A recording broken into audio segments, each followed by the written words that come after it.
하나님의 말씀을 보도록 하겠습니다. 에베소서 5장 18절에서 21절까지 하나님의 말씀, 에베소서 5장 18절에서 21절 말씀 함께 보겠습니다.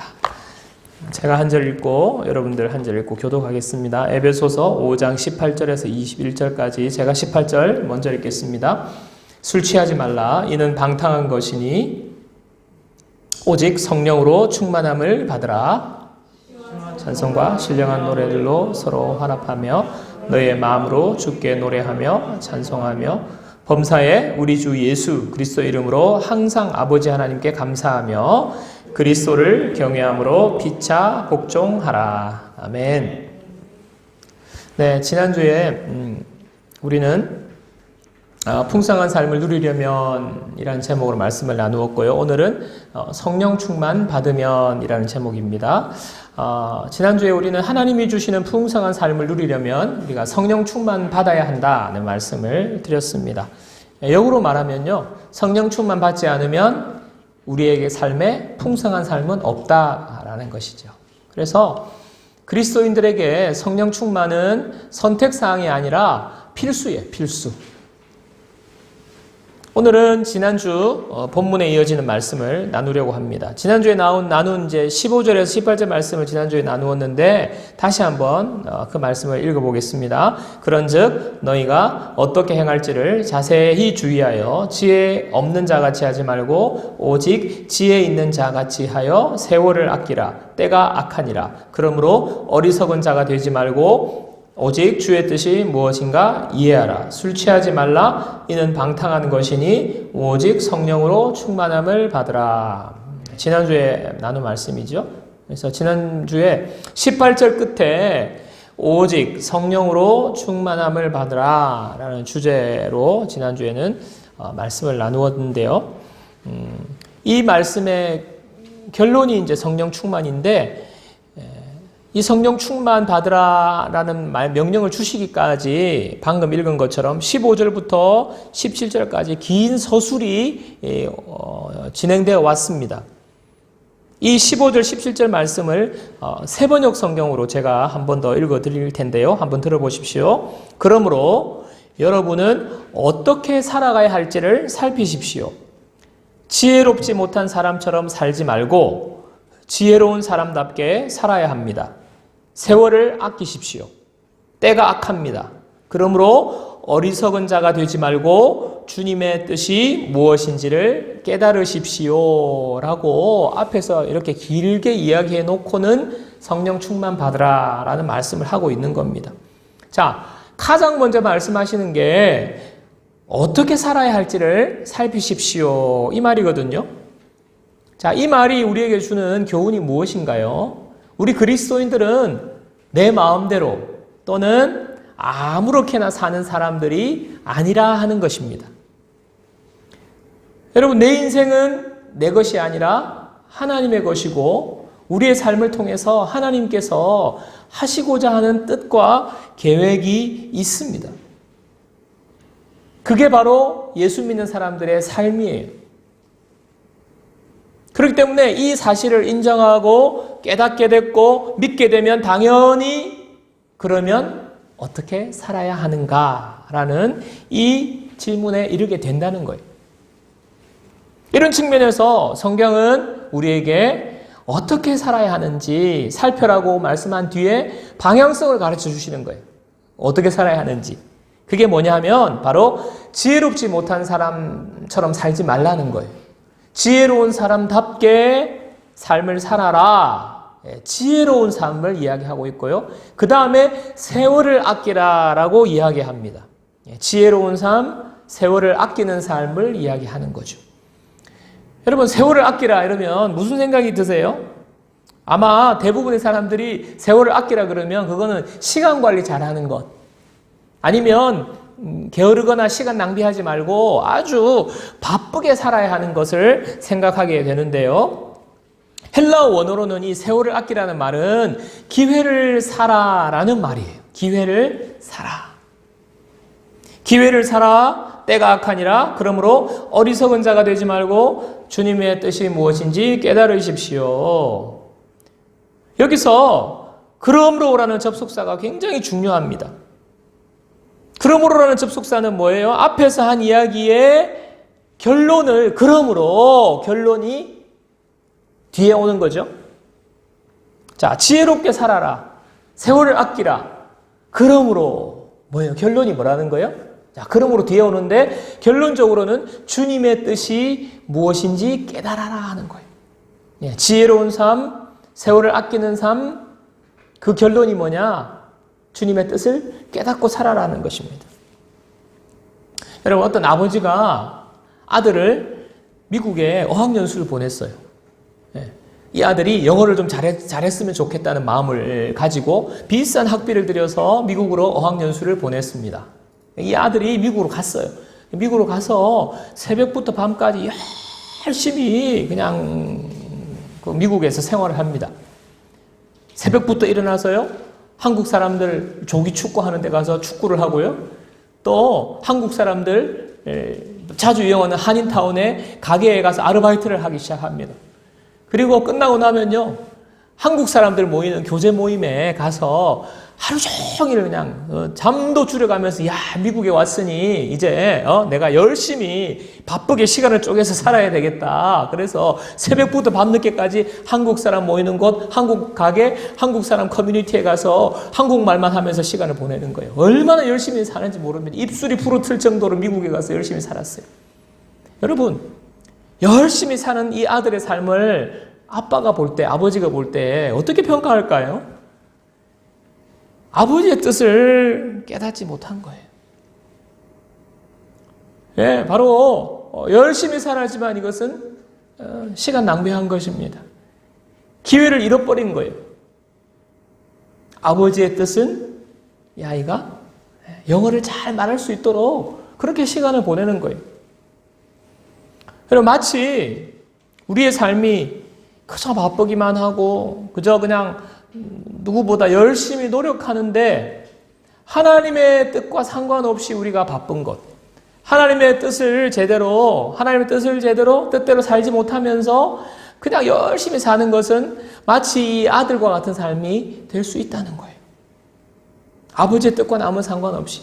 결국에 이런 삶은 남들이 볼 때는 바쁘게 살고 남들이 볼 때는 그냥 뭐 시간을 아끼며 살았는지 모르지만은 하나님 말씀하실 때 이 삶은 낭비한 삶이에요. 기회를 놓친 삶입니다. 그래서 여러분, 지혜로운 삶, 세월을 아끼는 삶은요, 하나님의 뜻이 무엇인지 잘 깨닫고 내 인생에 주어지는 순간순간을 그 하나님의 뜻을 이루는 그 기회로 삼는 것입니다. 그게 바로 세월을 아끼는 거예요. 하나님의 뜻이 내 삶 속에서 이루어지는 삶, 이것이 바로 지혜로운 자의 삶이라는 것입니다. 여러분, 저와 여러분들, 하나님께서 여러분의 삶을 통해서 영광 받으시기를 원하십니다.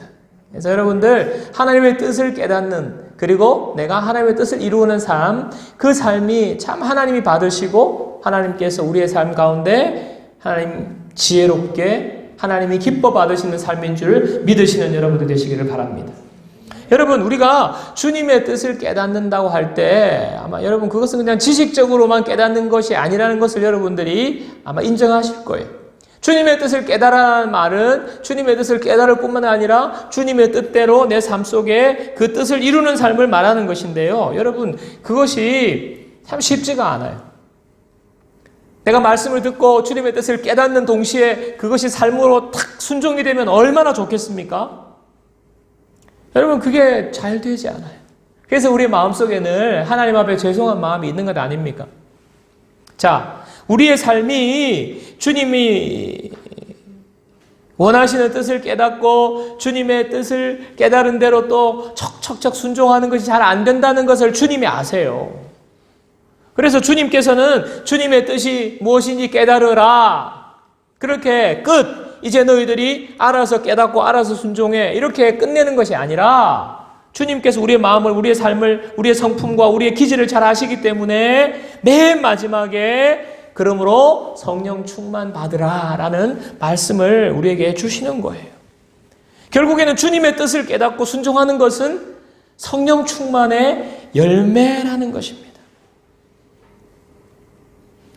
주님의 뜻을 깨닫는 것, 그리고 성령 충만, 그 다음에 주님의 뜻이 이루어지는 삶이 지금 오늘 말씀 뒤에 나오고 있어요. 여러분 말씀의 구조를 잘 보셔야 됩니다. 주님의 뜻 제일 먼저 나오고요. 성령 충만이 나오고요. 그 다음에 성령 충만을 이루는 삶이 뒤에 나오는 것입니다. 자, 이런 구조가 가르쳐 주신 것이 뭐냐 하면 성령 충만을 통해야 반드시 주님의 뜻이 이루어진다 하는 것입니다. 여러분, 주님의 뜻을 깨닫게 되어도 내 힘과 내 능력으로는요, 그 뜻대로 살지 못할 때가 너무나도 많은데 어떻게 하면 그러면 주님의 뜻이 이루어지느냐? 성령 충만을 통해서 이루어진다 하는 것입니다. 내 삶에 주님의 뜻이 이루어지는 방법은, 주님의 뜻이 이루어지는 통로는 성령 충만 받을 때라는 거예요. 사랑하는 여러분, 하나님의 뜻이 우리 가운데 이루어지는 것은 성령 충만 받을 때에 나타나는 열매라는 것을 기억하시기 바랍니다. 풍성한 삶을 누리게 되는 건요, 우리 삶의 풍성한 삶을 누리게 되는 것은요, 바로 성령 충만의 열매예요. 여러분, 이 시간에 그래서 저는 우리가 성령 충만 받으면 내 삶에 어떤 열매들이 나타나는가, 성령 충만 받으면 내 삶에 주님의 뜻이 어떻게 이루어지는가, 어떤 주의 뜻들이 이루어지는지, 어떻게 풍성한 삶이 이루어지는지 한 3가지 정도로 살펴보기를 원합니다. 자, 첫 번째는요, 성령 충만 받으면 참된 예배자가 되는 변화가 일어나요. 성령 충만의 열매는요, 참된 예배자가 되는 겁니다. 에베소서 5장 19절이에요. 시와 찬송과 신령한 노래들로 서로 화답하며 너의 마음으로 주께 노래하며 찬송하며. 여러분, 성령 충만 받은 열매 첫 번째는요, 예배자가 되는 거예요. 이런 예배를 드리는 예배자로 변하는 것입니다. 하나님이 저와 여러분들에게 가장 원하시는 것은 바로 예배예요. 예배. 하나님이 우리를 만드신 이유도 예배 때문이고요, 하나님이 우리를 구원하신 이유도 우리를 통하여 예배 받으시기 위해서 하나님이 우리를 구원하셨어요. 여러분은 예배라고 하면 어떤 생각이 떠오르십니까? 어떤 마음이 생기세요? 저는 말씀을 준비하면서 몇 번 예배가 생각났어요. 제가 중학교 때 여름 수련회를 갔는데, 이 여름 수련회 저녁 집회 예배를 드리는데 그때 주님이 저를 찾아오셨어요. 그래서 내가 죄인이라는 거를 그냥 깨닫게 해주시는 거예요. 너무너무 죄인인 거예요, 내가. 그래서 막 주님, 저는 죄인입니다 막 하면서 막 중학교 2학년짜리가 막 눈물이 나고 콧물이 나고 막 통곡을 해서 가슴을 치면서 주님, 내가 죄인이에요, 죄인이에요. 그리고 주님의 십자가가 그 모든 죄를 사해 주셨다는 확신이 드는 거예요. 내 죄가 깨끗하게, 하나님은 나의 죄를 그냥 거들떠 보지도 않으실 만큼 주님의 십자가의 능력으로 깨끗하게 나의 죄를 용서해 주셨다는 그런 확신이 드는 거예요. 그리고 하나님의 자녀가 되었다는 확신이 드는 거예요. 그러니까 뭐 그냥 가슴이 그냥 확 시원해지는 거예요. 감사가 넘치고 기쁨이 넘치고요, 하나님의 자녀가 되었다는 그 기쁨이 넘치는 거예요. 그때 제가 예수님을 인격적으로 만나는 게 이런 거다라는 것을 처음으로 깨닫게 된 예배, 중학교 때. 제가 또 고등부 시절에 또 예배가 기억나는데요, 대학생 형들 따라서 기도 모임을 따라간 적이 있어요. 기도 모임을 하는데 참 기도를, 통성 기도를 하고 같이 둘러앉아서 손을 잡고 기도하는데, 기도 중에 하나님이 놀랍게 임재하는 걸 느꼈어요. 하나님이 기도하는 가운데 우리의 기도를 받으시고, 하나님이 기도하는 가운데 내 마음에 뜨거운 불을 주시고, 막 기도가 터져 나오는 거예요. 하나님이 임재하시는 것을 느끼는 그런 예배가 제가 고등부 때도 기억이 나고요, 대학생 때도 제가 예배가 좀 특별한 예배가 기억나는데 뭐냐면, 제가 한동안 CCC에서, 대학생 선교단체 아시죠? CCC에서 연합으로 매주에 한 번씩 초량에 있는 아마 3일교회였던 것 같기도 한데요, 초량에 있는 교회에서 부산 지역의 대학생들이 다 모여서 연합 집회 예배를 했었어요, 제때. 제가 그 예배를 한 번씩 갔었거든요. 근데 그 예배를 갔는데 그 예배 중에 또 놀라운 경험을 하면 그게 뭐냐면 하나님께서 찬양하고 기도하는 가운데 하나님이 저의 육신의 약한 부분을 치유해 주시는 경험을 제가 하게 됐어요.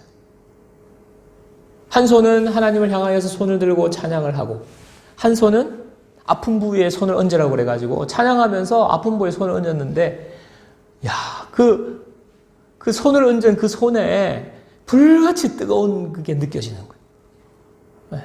오른손은 그렇지 않아요. 그러나 믿음으로 그 손을 얹은 왼손 하나님께서 치유해 주시는 놀라운 역사를 제가 손길을 경험한 예배가 떠올랐어요.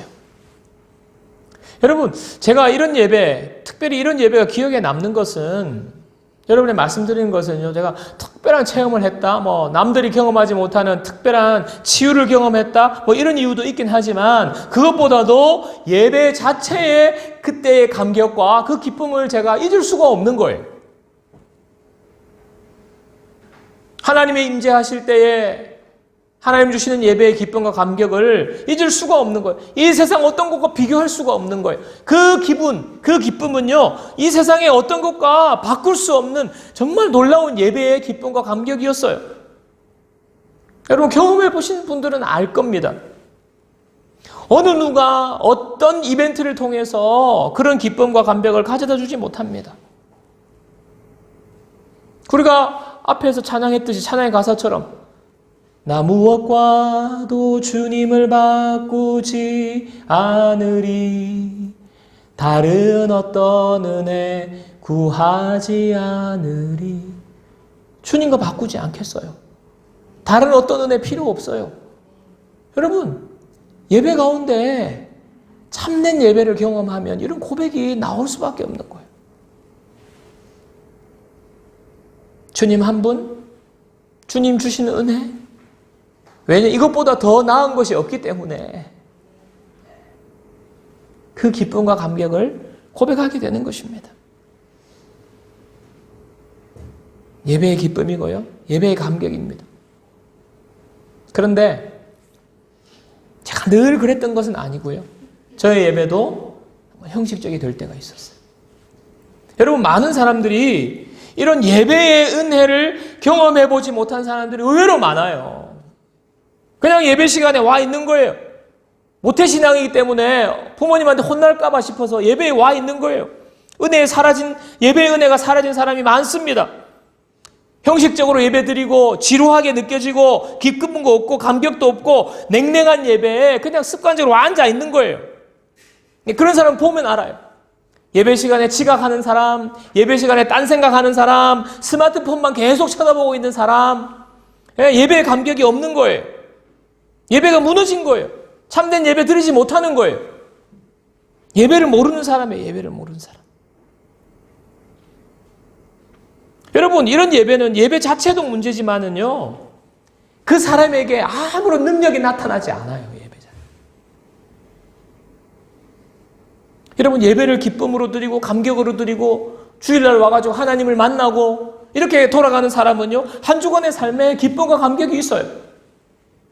근데 예배 시간에 억지로 와가지고 앉아있고 그냥 예배의 은혜가 없고 냉랭한 사람은요 한 주간의 삶이 냉랭해요. 한 주간의 삶이 너무 몸이 건조해요.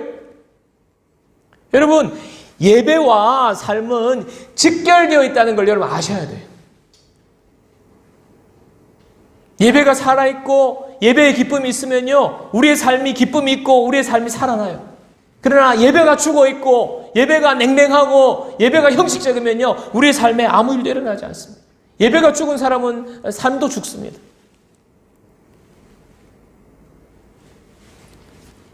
성령 충만 받을 때 여러분 내 삶에 나타난 열매가 바로 예배가 회복되는 거예요. 여러분 성령 충만 받은 사람은요 예배하고 싶어요. 성령 충만 받은 상태는요 하나님을 예배를 갈망해요. 성령 충만 받은 사람은요 보면요 그냥 마음에 그 갈망함이 그냥 얼굴에 드러나요. 근데 성령이 다 소멸된 사람, 아무런 예배에 갈망이 없는 사람, 예배하고 싶은 마음이 생기고 예배를 사모하게 되고 간절한 마음으로 예배에 집중하는 것은 바로 성령 충만의 열매예요. 성령 충만의 열매. 여러분, 그래서 참된 예배자가 되는 것, 주님의 임재를 경험하고 주님의 은혜를 부어주시는 것을 경험하게 되는 것은요, 성령 충만으로부터 비롯되는 것입니다. 여러분, 과거에 놀라운 예배를 경험했던 예배가 있습니까? 여러분, 그 예배 다시 회복해야 합니다.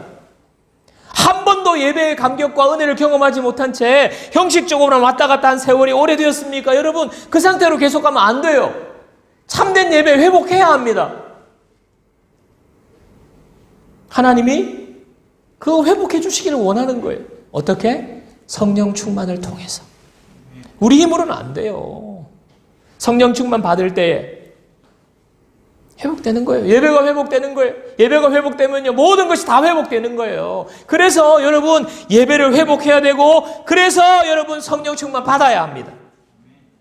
저는요, 우리 교회에 주일 예배에 오신 여러분들 있잖아요. 이 예배 드리는 숫자가 그냥 예배에 모이는 사람들이 점점 늘어나는 거, 그것보다도 저는요, 예배를 사모하는 사람들이 점점 많아졌으면 좋겠어요.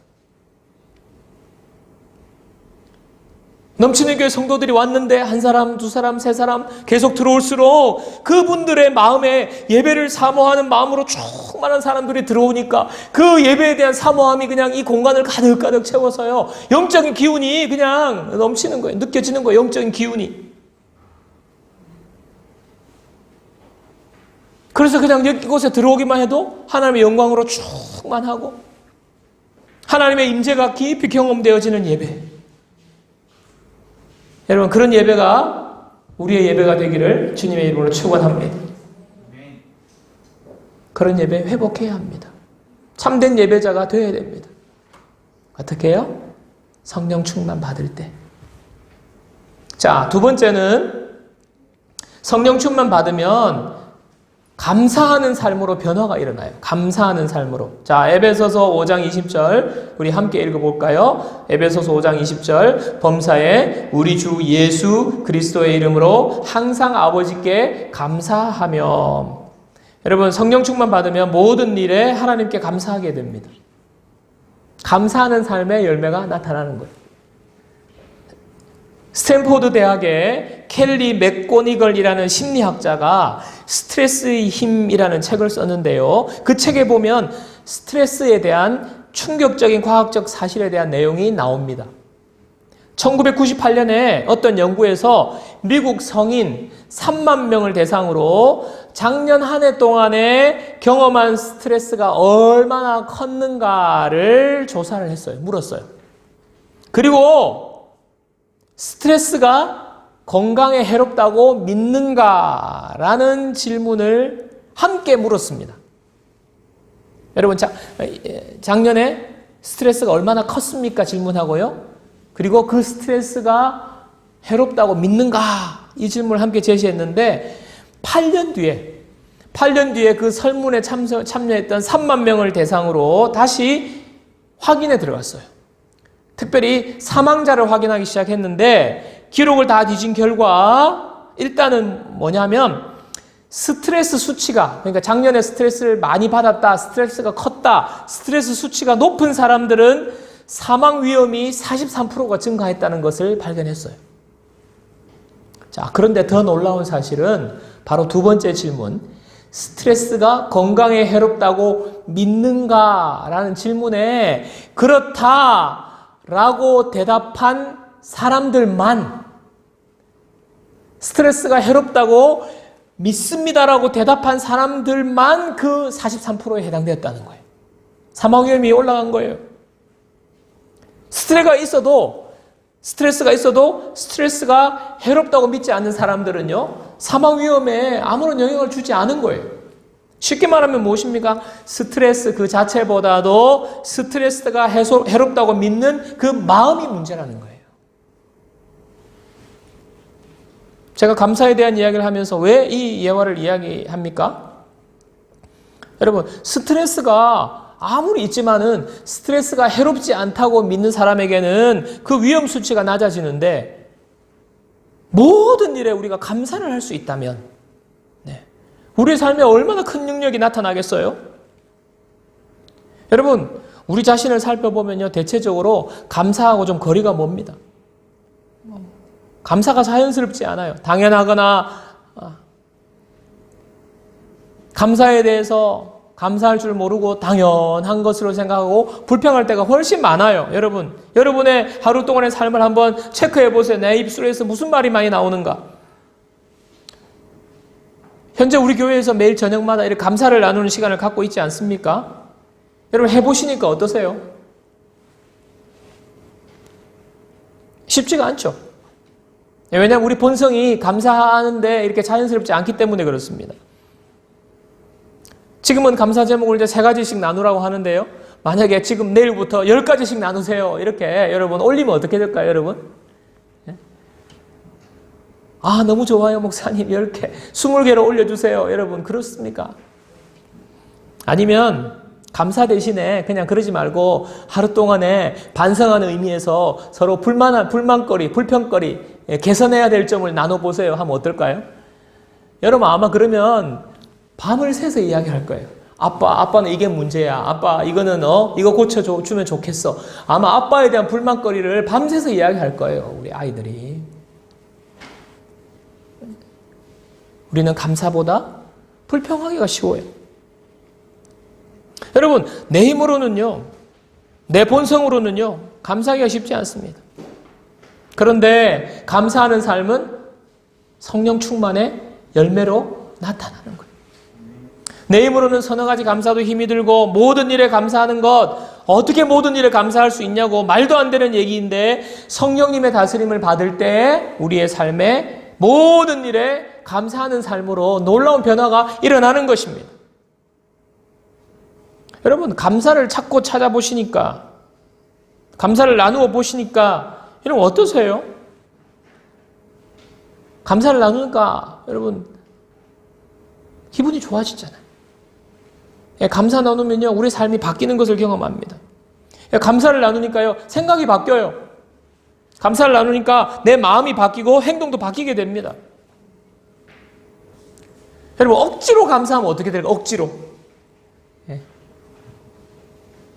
3가지씩 나누라고 하니까 억지로 나누는 경우는 어떻게 될까요? 결과는 똑같아요.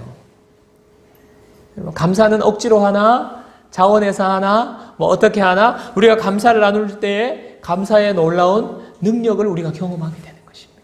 그게 바로 감사의 능력이에요. 감사하는 삶, 감사로 변화가 된 삶은 놀라운 능력이 나타나는데 이 능력은 바로 성령 충만으로 인한 열매라는 것을 여러분 기억하시기를 바랍니다. 여러분, 이게 우리의 습관이 돼야 돼요. 감사하라. 항상 감사하라. 이것도 성령께서 우리에게 주시는 명령이에요. 뜻이에요.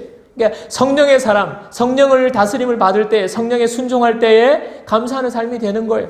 그래서 감사는요, 억지로 하는 것 같지만 우리가 성령님의 다스림 안에 있다는 거예요. 여러분의 삶이 매일매일 주님 앞에 감사의 삶이 되기를 주님의 이름으로 축원합니다. 감사가 습관이 되어야 돼요. 성령의 다스림 가운데 우리의 삶에 감사의 능력이 나타나는 것입니다. 3번째로는요, 성령 충만 받을 때 하나님과의 관계 속에서 바른 인간관계를 누릴 수 있습니다. 자, 에베소서 5장 21절을 볼게요. 에베소서 5장 21절. 그리스도를 경외함으로 피차 복종하라. 자, 이 말씀 뒤에 이어서 나오는 여러분 내용을 보면 무슨 내용들이 나오냐면 아내들이여 이렇게 나와요. 그리고 또 남편들아 이렇게 나와요.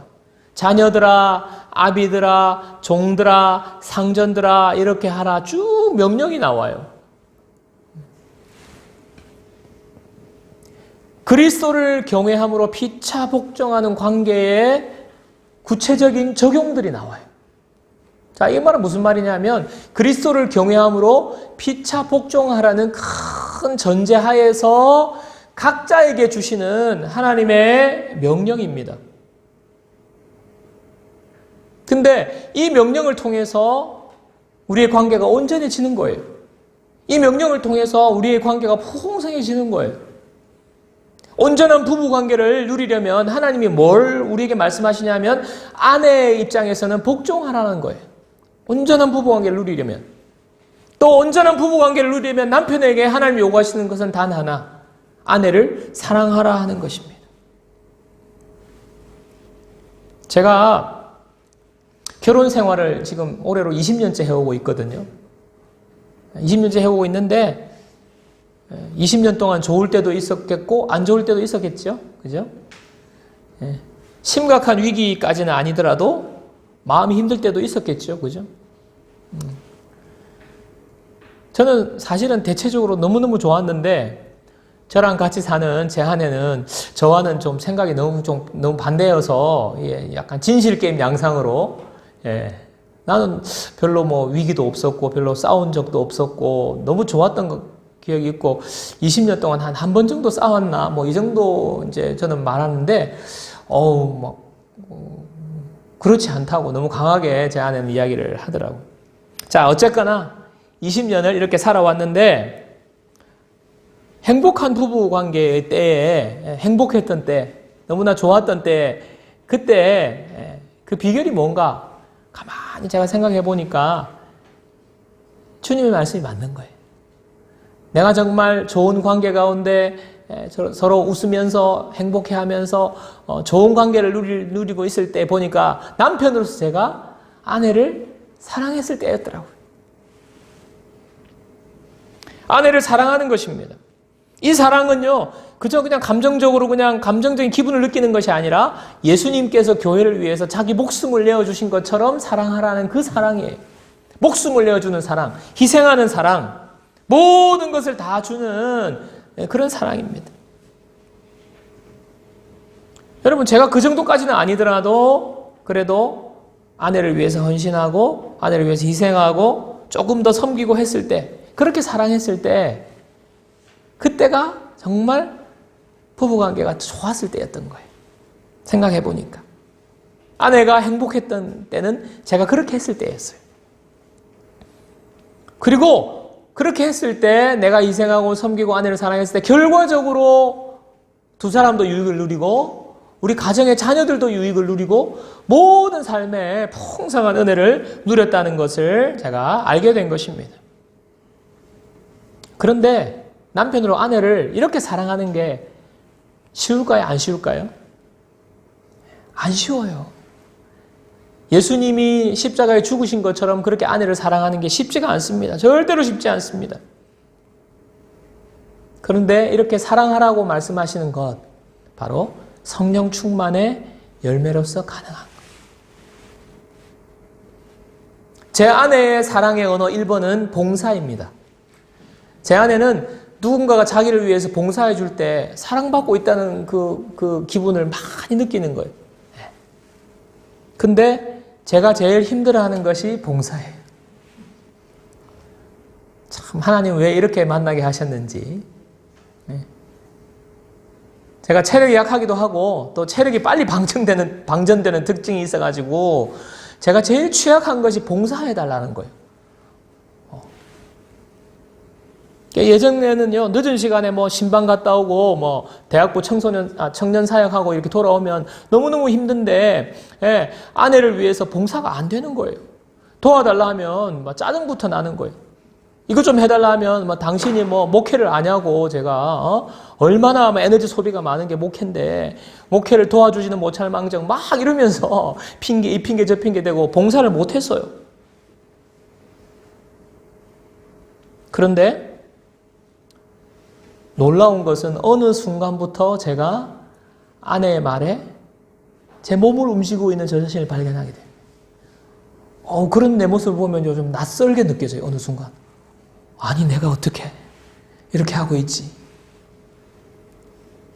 아내를 섬기고 봉사를 해주고 이렇게 하는 저 모습을 발견하게 된 겁니다.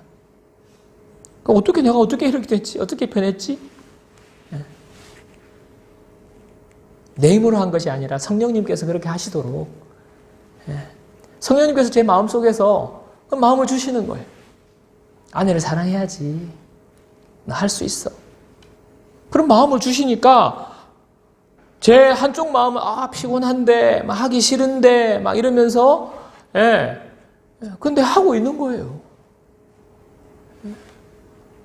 물론 제 아내의 눈빛이 젊었을 때보다 나이가 먹어갈수록 이제 눈빛이 이제 좀 세진 것도 있어요. 그러나 어쨌든 하고 있는 거예요. 제 마음과는 다르게. 자, 갈라디아서 5장 16절 17절 보십시오. 내가 이르노니 너희는 성령을 따라 행하라. 그리하면 육체의 욕심을 이루지 아니하리라. 육체의 소욕은 성령을 거스르고 성령은 육체를 거스르나니 이 둘이 서로 대적함으로 너희가 원하는 것을 하지 못하게 하려 함이라. 육체의 소욕은 못해요. 피곤해요. 힘들어요. 할 수 없어요. 그러나 이 육체의 소욕이 하는 대로 살지 않고 성령의 소욕을 따라 행하는 사람, 성령의 능력을 따라서 성령을 따라서 행하는 일이 일어난다는 거예요. 성령께서 우리의 삶을 그렇게 이끌어 간다는 것입니다. 어떻게 죄된 본성을 거스를 수 있습니까? 어떻게 내 욕심대로 하지 않고 내가 원하는 대로 하지 않고 나는 정말 봉사가 싫고 봉사가 힘든데 어떻게 아내를 위해서 봉사할 수 있나요? 성령을 따라가는 거예요. 성령의 능력 주시고 성령의 다스림 아래에 있을 때 할 수 있는 거예요.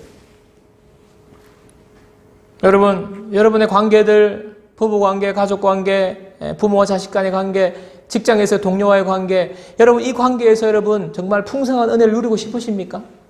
관계에 온전한 풍성한 유익들을 누리고 싶으세요? 그러면 여러분 성령 충만 받아야 되는 거예요.